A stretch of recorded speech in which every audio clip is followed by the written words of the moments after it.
Well, ladies and gentlemen, today is the day. The episode that I have been waiting for. And I feel like a lot of manga readers are looking forward to this episode as well. As of recording this right now, the episode has not dropped yet.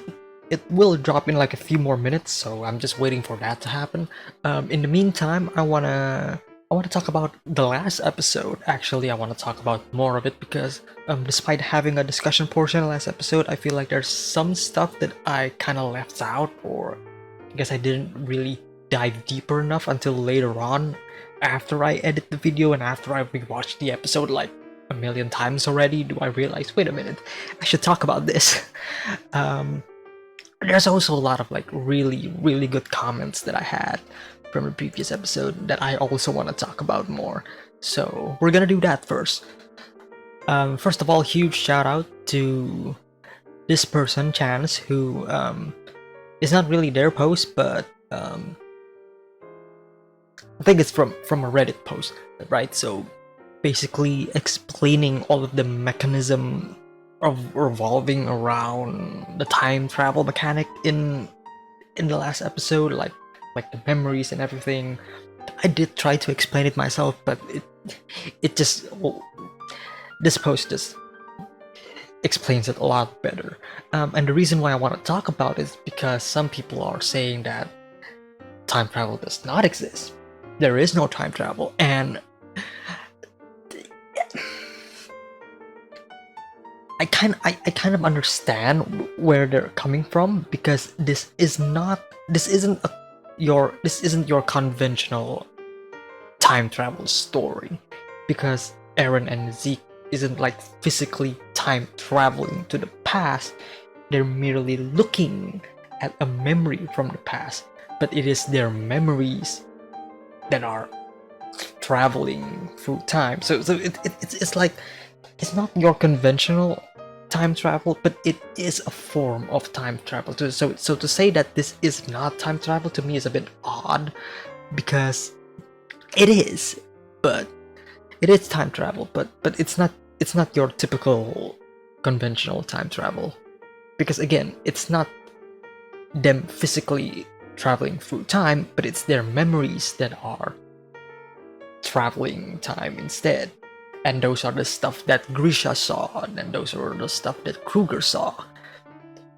Because those are like visions and memories from the future. So just again, like, to say that it isn't time travel is a bit off, but I kind of get and understand where some of these people are coming from.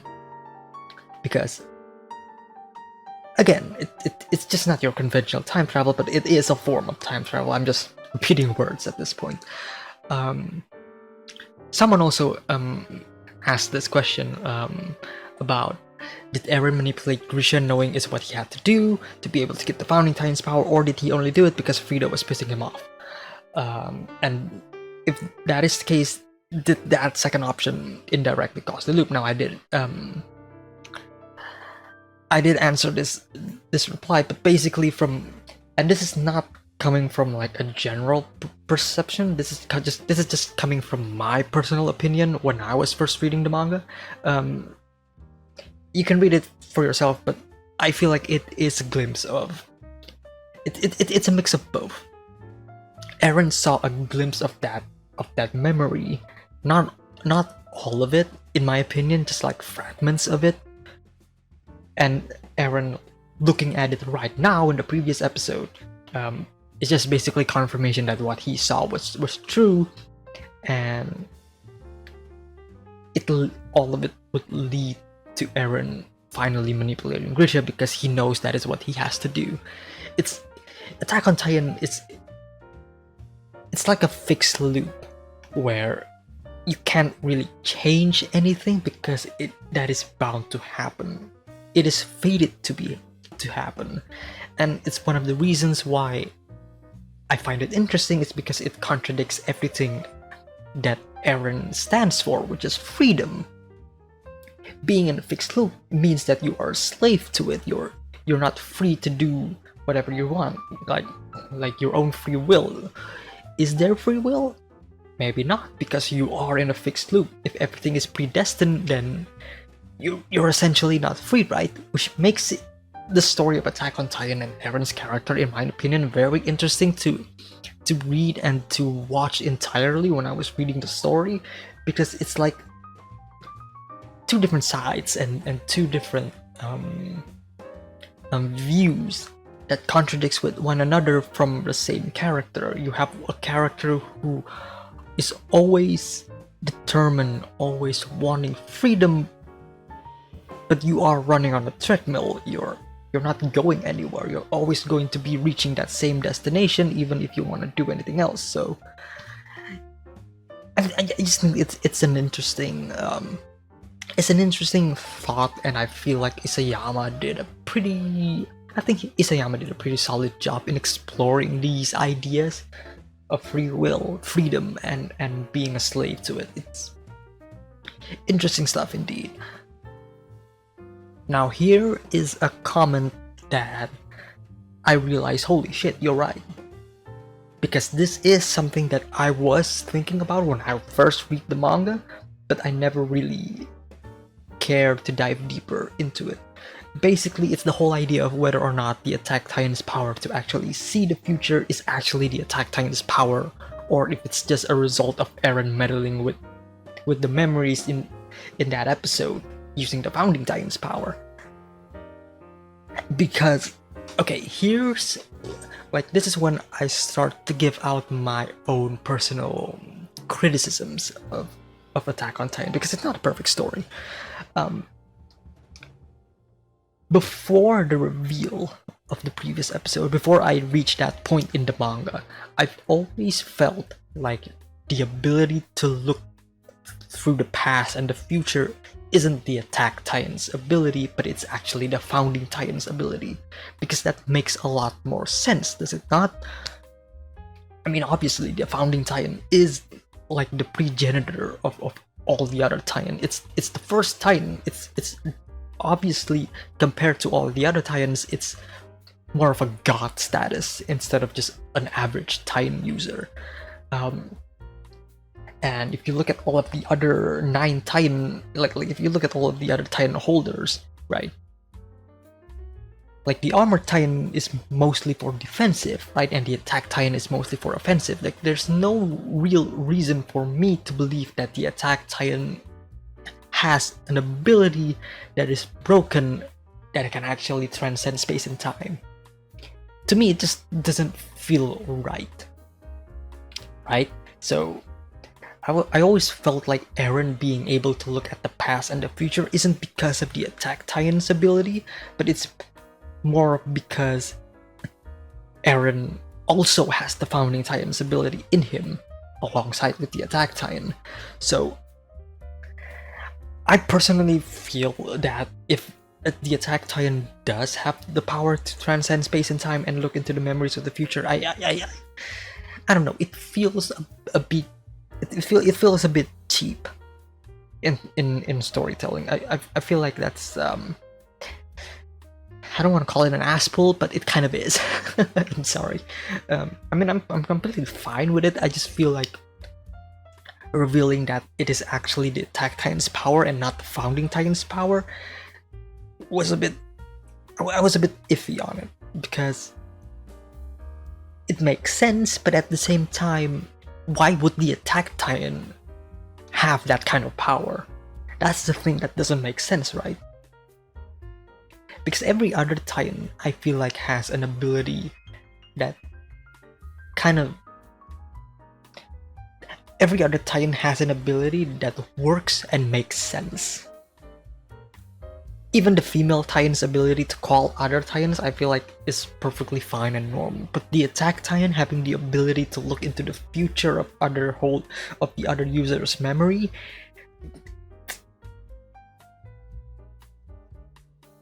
it does kind of feel like Isayama is just trying to find a way to justify some things. Again, just some minor criticisms. But the fact that it wasn't fully explained further, in the sense that there's no real confirmation that what Grisha is saying is true or not, makes me to believe that it is not the case. Because from Grisha's perspective, that is his power, but we as an audience know a lot more than that. We know that Eren and Zeke is able to look at these past memories because they already touch one another. Eren and Zeke needs to touch and activate it, the founding Titan's ability in order to go back in time, in order to see the past memories, right?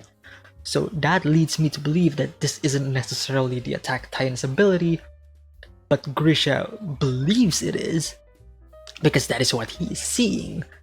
Or maybe that is what Eren makes Grisha believes. Because even Frieda herself was shocked about this, right? Frieda herself was like, wait a minute, I never heard about this. And that is the reason, and that made me go, wait a minute. Maybe this isn't the Attack Titan's ability after all. Because at this point it was never fully explained, and it was never really given any confirmation, right? I mean, if people want to take it in face value, that's fine. Because maybe that is the case, but to me it does feel a bit cheap in terms of story writing and making Grisha believe that it is its power, even though it's not, kind of makes a lot more sense to me. Again, just some few minor criticisms. I still love Attack on Titan, but you know, even I can see like some things that I personally don't really like. While we are waiting for the new episode, I do want to mention I did listen to the new OST that they dropped like a few minutes ago. Nah, what is this? This is 44 seconds ago, by the way. This just popped up in my recommendation 44 seconds ago. What is this? What is this? Pony Canyon, what is this? Now I thought Kota Yamamoto did a fantastic job for season 4 part 1. I know a lot of people kind of don't like the soundtrack for final season part 1. You know, for obvious reasons, right? Comparing it with Hiroyuki Sawano and everything. I think Yamamoto did a pretty good job. It's definitely different from Sawano, but it still has that Sawano flair to it, you know, since Yamamoto is Sawano's like pupil and whatnot. But I think the soundtrack for final season so far has been really great. A few standouts. I mean, Ashes on the Fire was pretty good, but The Other Side of the Sea is probably one of my favorite soundtracks of final season. And I don't know, I just love the different tone of final season's soundtrack compared to the previous seasons, because it's something new. It's something more grandiose. But let's see. Oh, this is the OST for that they use for the trailer. Oh shit! Oh shit!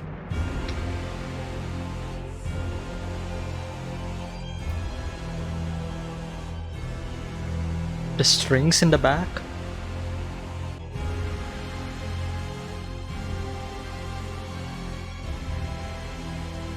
Oh, that looks sick. I cannot fucking wait for the next episode. Oh, the choir. Oh yeah, this definitely feels apocalyptic. This is the soundtrack that you will hear when the end of the world is happening. Oh wow, that sense of scale. I really hope these shots and images are actually from the next episode that is about to air in a few hours, because I'm really enjoying it. Like these are really well made shots, and the Colossal Titans don't look that bad at all.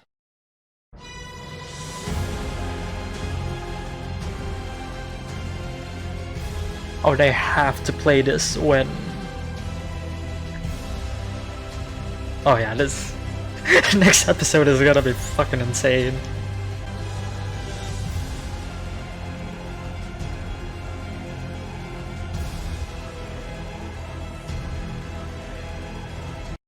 If they actually use this in the next episode, I am going to lose my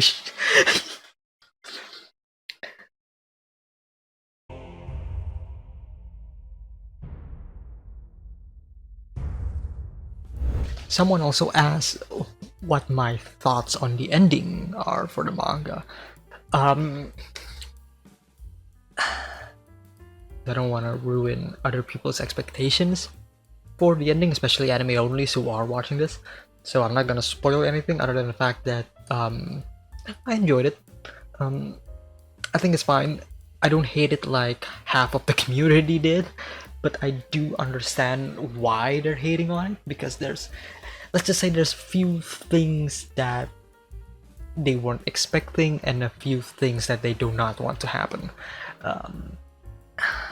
I think the ending's fine.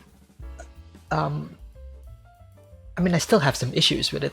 There's maybe like one or two things that I'm like iffy about it, but I don't hate it.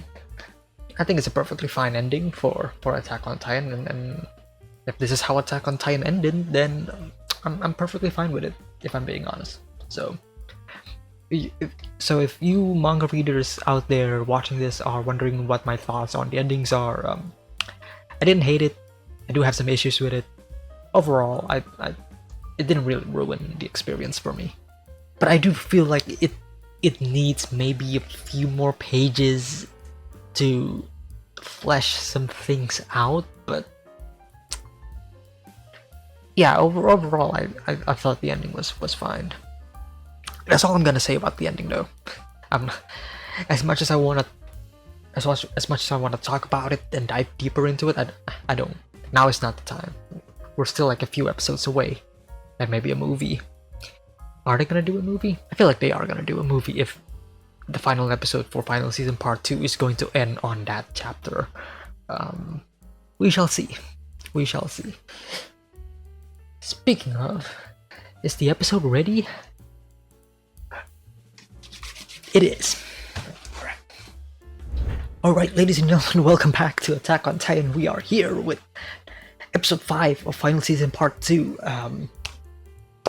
As I've said in like a few minutes ago, this is probably my most anticipated episode for the final season. This had maybe the last episode. But anyways, we are finally here. I am so excited. I am hype, wondering how the direction is gonna go as well. But anyways, I'm not gonna waste any of your time. If you do enjoy the reaction, hit the like and subscribe as always. There is also a full-length timer-based reaction, so if you want to watch the full episode with me, there is a link in the description. So if you want to sync up your own copy of Attack on Titan with the timer, again, links in the description. And I guess without any further ado, let's watch the episode.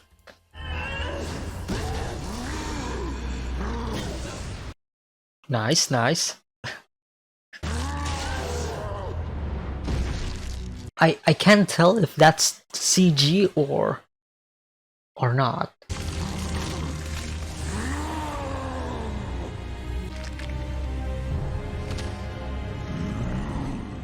You can see some of the spines. Oh shit, Jesus! What the and people were talking about their censoring it in the previous episode. Recapping the previous episode, okay.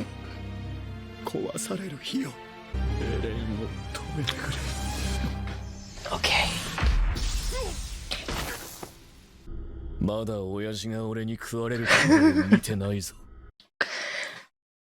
What a savage.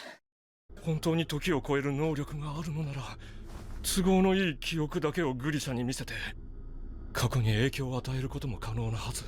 Yup. Only showing him fragments and not the full picture. しかし始祖を奪いそれをお前に託した。もっと先の未来を見たからだ。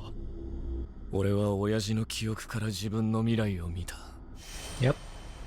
あの景色を。父親の記憶からどんな未来の景色を見たか知らないが、 Love the shaky cam. お前は全てを見たわけじゃないんだろ。 Exactly. Eren saw the future, but not all of the future. 無力なままだ。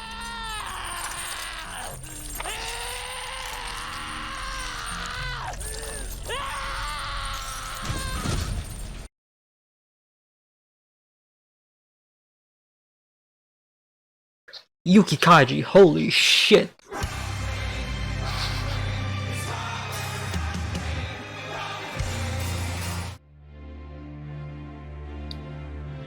Oh, they're playing.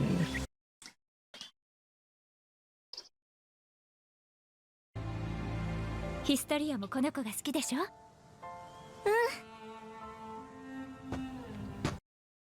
Oh, here we go. Here we go. Love the color palette. Feels like an antique, right? Really gives off that classical vibe.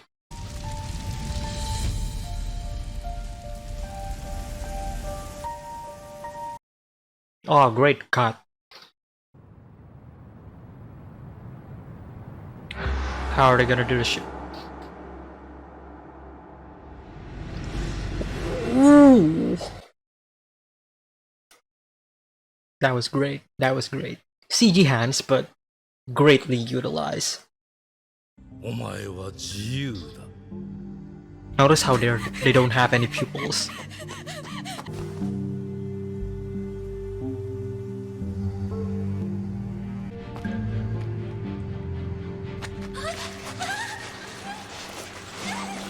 Ooh. Nice perspective shot. The POV of Ymir falling into the abyss, into the darkness.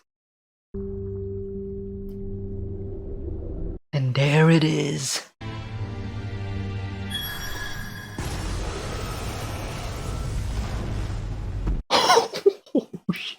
Wow.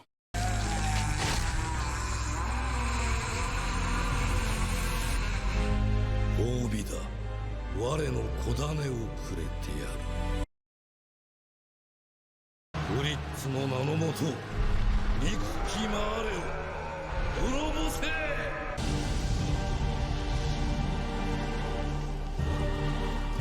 This OST. Wow. Similar shot to Historia, who was when she was sitting in the porch. Oh, this OST is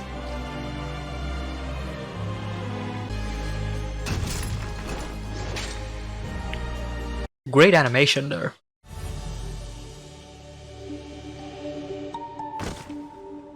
And there it is. The slave sacrificed herself for her master. 何をしておる。起きよ。お前がやりごときで死なぬことは分かっておる。我が奴隷ユミルよ。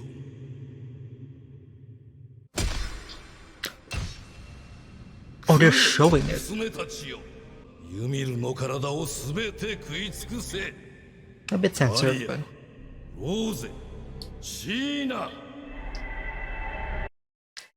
the names of the three walls. ユミルの血を絶やしてはならぬ。 Anime only. See, how are you feeling when you're watching this? I really can't wait to see other people's reaction to this.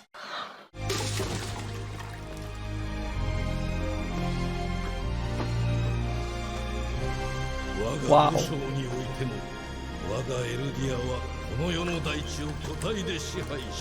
Wow, they're really showing how much struggle Ymir is having.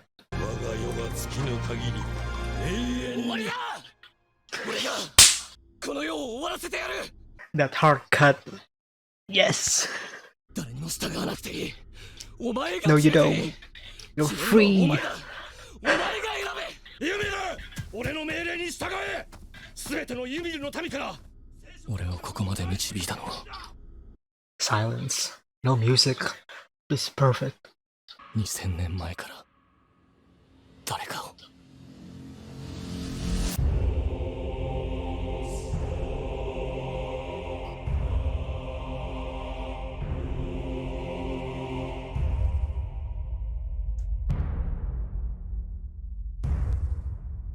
Oh shit.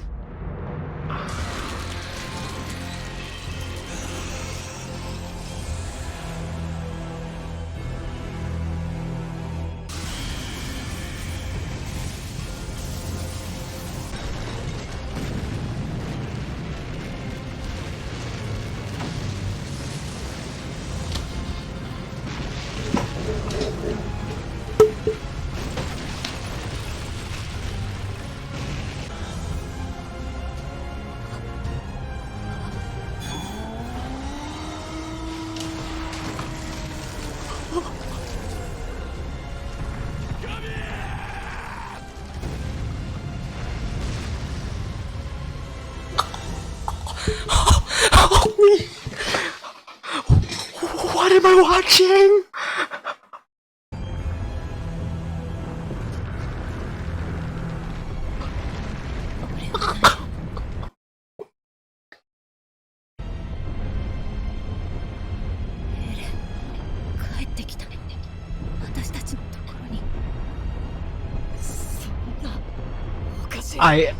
I'm speechless. The Colossal Titans look good. 全てのユミルの民に今エレンの声が。俺の名はエレン・イエーガー。始祖の巨人の力を介し全てのユミルの民へ話しかけている。しかし世界はパラディ島の人々が死滅することを望み、この島のみならず全てのユミルの民が殺され尽くすまで止まらないだろう。俺はその望みを拒む。壁の巨人はこの島の外にある全ての地表を踏み鳴らす。そこにある命をこの世から駆逐するまで。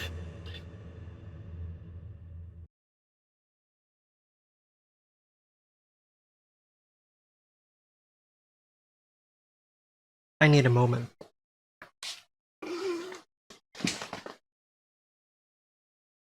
Okay, so episode 5 of final season part 2. I think it was great. I do have some things I want to talk about. There's a lot of real good stuff in this episode, but I do kind of feel like the little... I'm just gonna say it, I think the pacing for this episode was way too fast for Attack on Titan standard.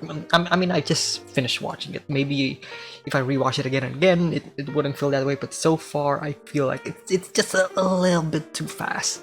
I think I would have preferred if they extended the Ymir backstory a bit more and just cut a few of the recap in the beginning, but the recap in the beginning is necessary because it continues afterwards to the next scene, which is when Eren and Zeke was talking about. So I don't know, I just feel like 24 minutes isn't enough for this episode. It needs to be a bit longer. There's some still shots in the last moment of the episode, but we're gonna talk about that later on, because there's some things that I enjoy about that, and there's some things that I am... Again, I'm gonna save it later on for the discussion. Alright, so let's talk about this fight scene between Frieda and Grisha, because when I was watching it, I don't know if this is actually CG or if they actually hand animated this. I feel like Frieda is 2D in this scene. It's Grisha that I don't know whether or not if it's CG or 2D, because see, this shot, I feel like Grisha is in CG, like that's a CG model. But the way a lot of it moves, especially the line art, you know, the outlines, a lot of it moves and it feels 2D. So I actually don't know. If it is 2D, then they did a pretty good job. If it's actually CG, then they also did a pretty good job at blending it. So overall solid production work, and holy shit. So a lot of people were talking about them censoring in the last episode, you know, censoring, you know, all the Rice family being dead. No, fuck that. They are saving it for this episode. Bro, I did not expect, you know, this scene to be this brutal. Because I mean, we've already seen this scene. We've already seen it in like season 3, part 1, right? But see this again, Jesus. Recap of Grisha's breakdown, telling Zeke to stop Eren. It's an emotional scene. It's a great scene. Again, the recap is necessary because it leads straight into this moment. I was kind of hoping the line that Eren said to Zeke after this, you know, that we haven't made it to the part where I eat our father yet. You know, I was kind of hoping that line would be the final line for the last episode, but it's fine. You know, nothing too damaging and all. This scream from Yukikaji was phenomenal. I really love it. I also love some of the animation work in this episode. Is really good. I do remember Studio Mappa hiring a bunch of freelance animators to work on this episode, so that might be the case. A lot of the freelance animators are from France.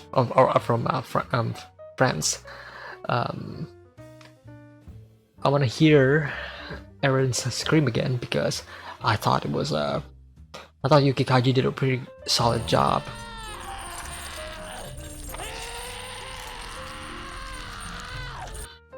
See that scream, that high-pitched scream? I don't know, there's something about it. Because that's not your typical Eren scream, if that makes sense. I don't know how to put it, but it just doesn't sound like Eren screaming. And I'm saying this in a good way because it kind of shows character growth, character development, right? And I think Yukikaji did a pretty fantastic job with this moment.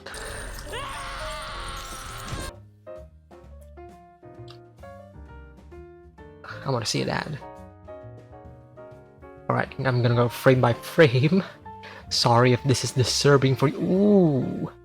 But they did blur, they kind of blur it out, but it's fine. It's motion blur.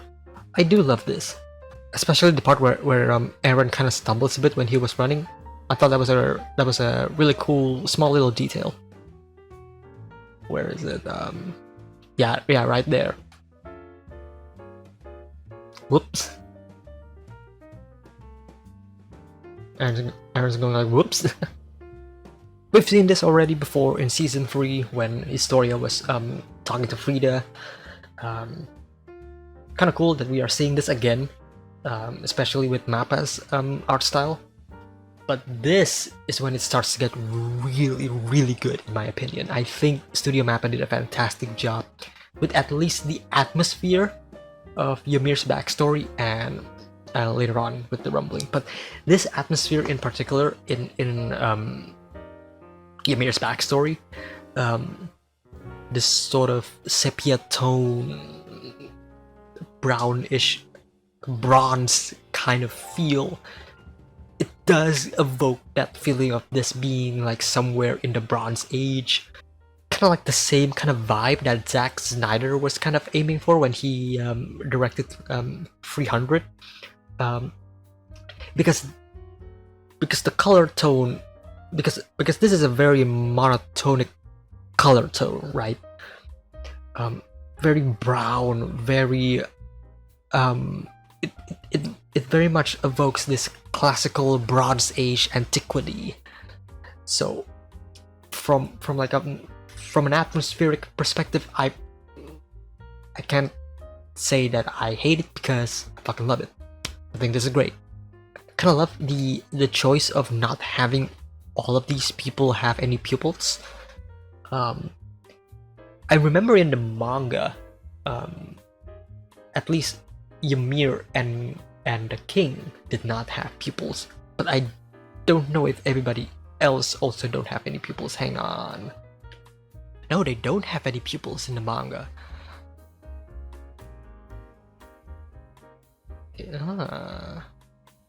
I love how they decided to direct and adapt this panel. I love because I thought they were only gonna do it like a still shot, but they actually went the extra mile and actually made it more dynamic, and the use of CG hands for that scene actually helps kind of make the scene way more impactful than it should have. Because now you're playing with perspective. You're playing with a more three-dimensional space.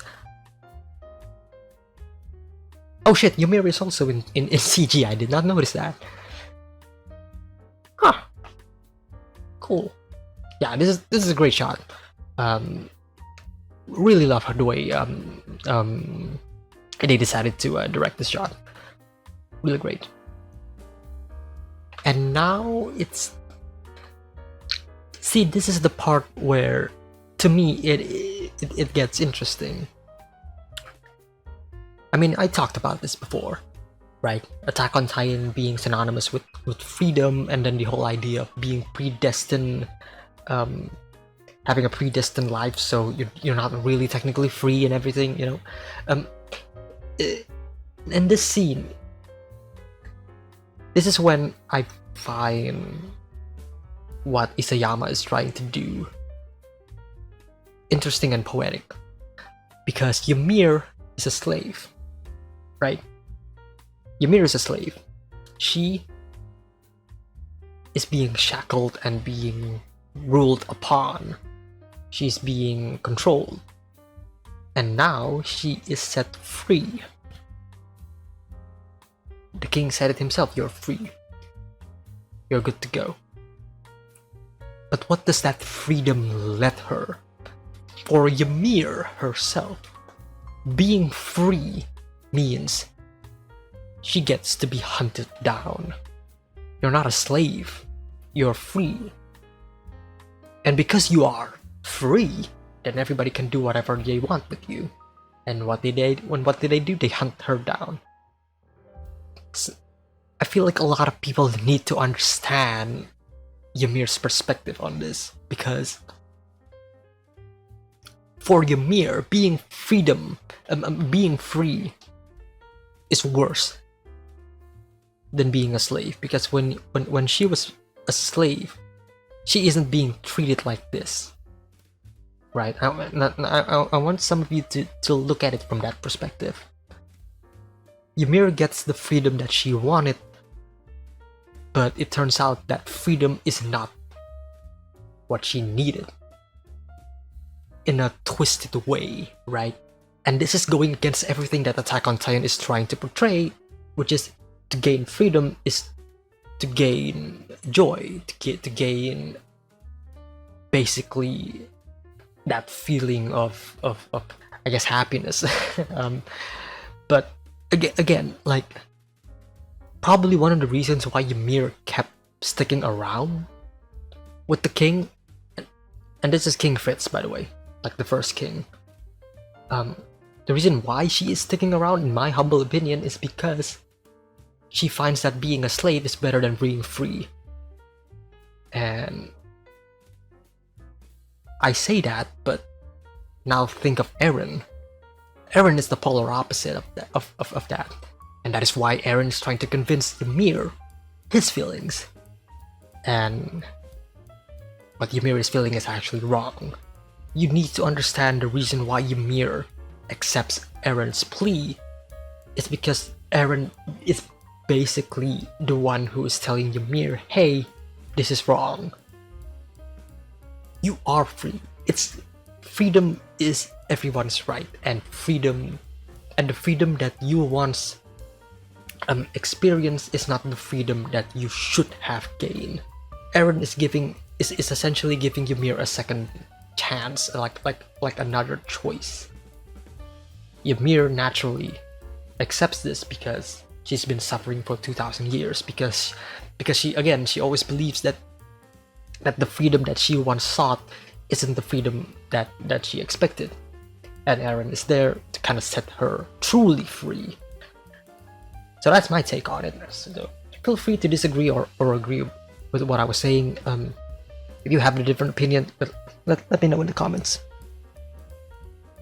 And now we have reached the root of it all.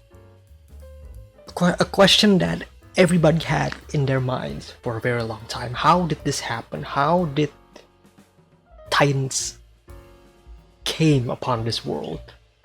And the answer is this motherfucker. This fucking Hallucigenia piece of shit.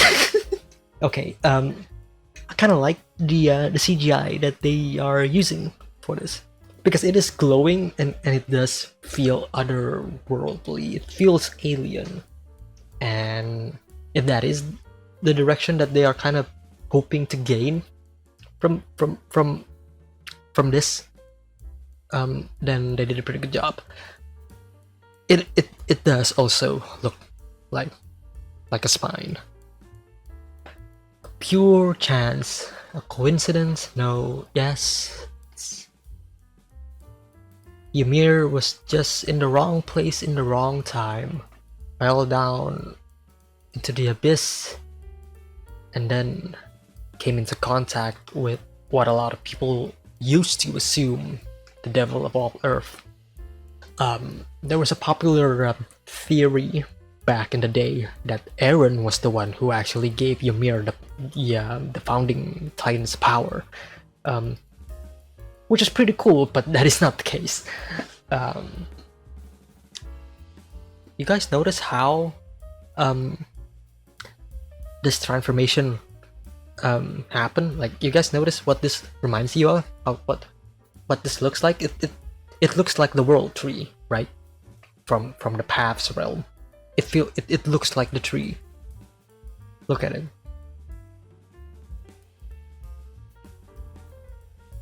See? I don't know if this is intentional. I don't even remember if this is actually in the manga. Hang on a minute. Alright, I just checked and this was not in the manga. This transformation light.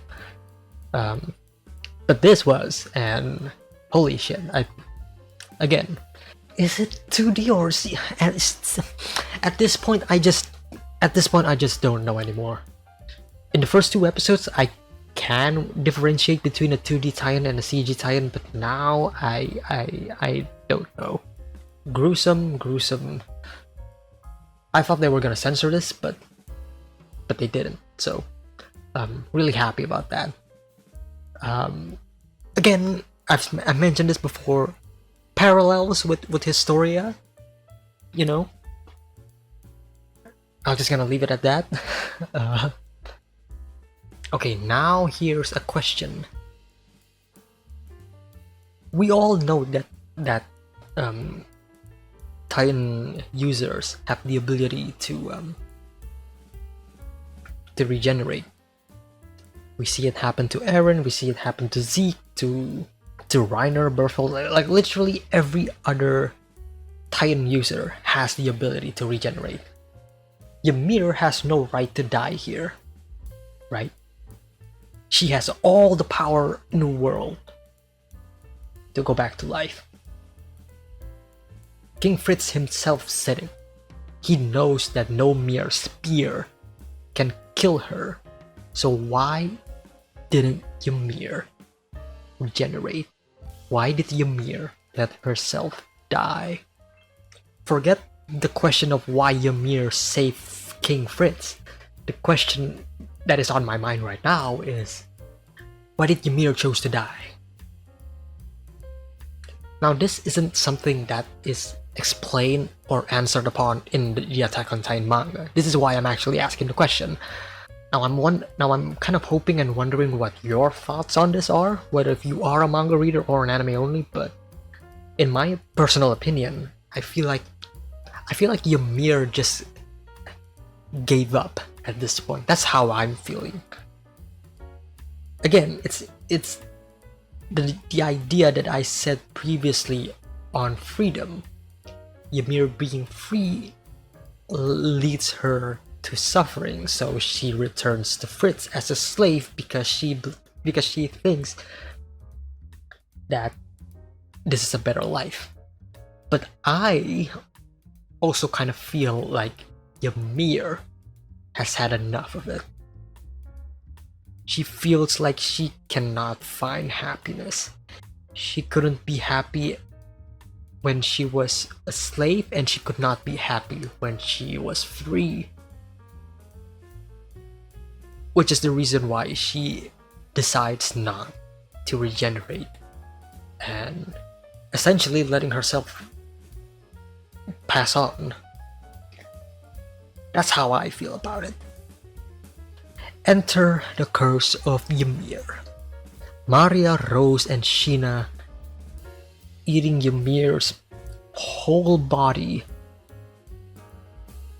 and Ymir herself being stuck in paths, not able to be truly free. Always a slave, never free even though she can. You gotta remember this, she can totally set herself free. She has the founding Titan's power, but she doesn't want to. This is the thing that kinda intrigued me, because this is basically confirmation that the tree and the branches are all of the Eldians and all of the people who holds the power of the Titans. Because you have the stalk, right? Which is that represents Ymir herself. Now Maria, Rose, and Sheena, 3 people has the power of the Titans, and so it branches off into 3. Now obviously this is going to go this is going to keep repeating, going and going and going. More babies, more future Eldians, more future Titan shifters, and the branches kept getting more and more expanding. This entire sequence of Ymir wandering alone in the Paths realm is done really well. In the manga, it's only like a single panel or 2, but here it's really emphasizing the fact that Ymir is lonely. She is not free, she is a slave, and she is doing this for all of eternity, building the Titans whenever a Titan shifter calls upon it, and seeing herself struggle in doing so hurts even more. And this kind of feeling that this sequence is giving the audience is important, because it makes the scene later on when Eren is setting Ymir free and telling her to do what she wants way more impactful than it needs to be. Love the silence and then the slow motion towards the end of the sequence, and also the start of that song. Yeah, that OST that gives this very eerie apocalyptic vibe that, oh shit, the ending is coming. And then we cut to this.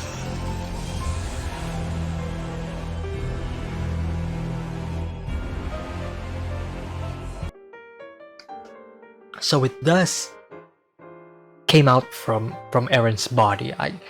There was kind of a debate on whether or not this came out from Eren's head, or and attached to the body, or is it from the body and it attaches to Eren's head. But we kind of get confirmation now this is coming from the body and it attaches to Eren's head.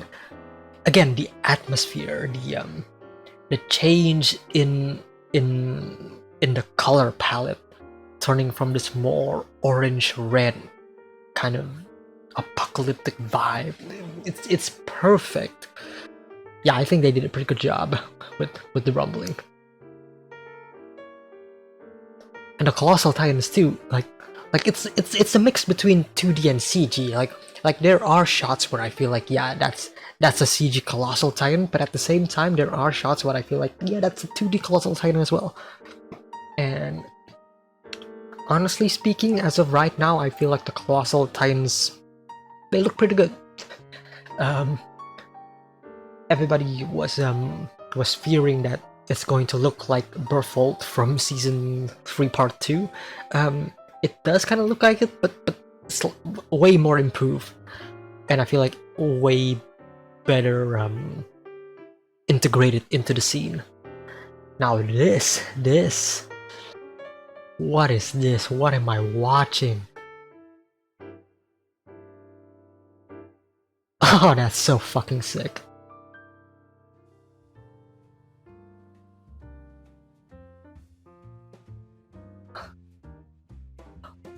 That is so fucking sick. I This is one of my favorite shots in the manga, and I feel like this is one of my favorite shots in the anime. It really captures that apocalyptic feel, the atmosphere, the color palette, everything. Really spot on. Loving the shot composition too. Of course, Eren's founding Titan form has to be CG. I cannot imagine this not being CG, because if this is traditionally animated, I feel very sorry for all the poor souls that have to animate it. So, it is what it is. Yeah, I'm actually flabbergasted. I don't know what else to say. I mean, all of the Colossal Titans kind of became unhardened. Every wall from Maria, Rose, and Sheena, all of them are awakened and are now heading towards the world. And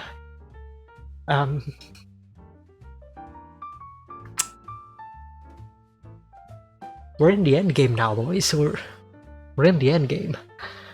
Again, like, the Colossal Titans so far look really, really good, and honestly, I am more than happy with what I got. Okay. I need to talk about this. First of all, I think Yukikaji did a pretty fantastic job with the speech. Very eerie and very scary. I am just a bit iffy with the fact that it's mostly still shots. I'm fine with it though, don't get me wrong. I feel like it's perfectly fine. I feel like it's like, again, like when they did it in episode 3, when when time stops and everything. I mean, Historia kind of moves a bit, like her eye highlights are moving too. This isn't in the manga, by the way. Historia's panel, looking up, this is not in the manga. This is anime original. We can see all of the Eldians. Who else can we see? I was unsure who this person was when I was reading the manga. The one who is laying down in the sand. This is confirmation that that is actually Falco. Cool. Alright, who can I spot? There's Louise, Commander Shadis, the Browse family right there. Is that Connie over there in the middle? I think it is. Or maybe that's somebody else. Mr. Leonhard, Annie's father. Again, Historia. Okay. I don't know what I was expecting. I was kind of expecting this panel to be moving. if I'm being honest, my one disappointment with this episode is that I was hoping this moment would be Eren. This moment with Eren would actually be animated, but it's a still static shot. Wait a minute, what is? Okay, no, I thought I saw something, but no. I don't know. It just feels weird to see this image and Eren talking, but Eren isn't actually talking in this image. I don't know. That's just like my one gripe with this episode, is that this shot is actually still and not moving. I was kind of hoping for something like Mob Psycho 100, or if you watch Hunter x Hunter, there's an episode where a character in a similar style with black and white like sketches. So I was kind of hoping it could look like that, but it's a static shot. That's my one disappointment, but everything else I feel like they did a pretty good job. And that's pretty much it. Whew. Holy shit. Alright, hope you guys enjoyed the reaction and the discussion as well. Leave your opinions, leave your thoughts down below in the comment section. I really wanna hear and read all about it, you know. What do you like about this episode? What you don't like about this episode? Let me know. No spoilers, of course, for the anime onlys. But anyways, that's it for me on Attack on Titan. If you do enjoy the reaction, once again, hit the like and subscribe as always. And I will see you all next week for the next episode of Attack on Titan. Take care, guys.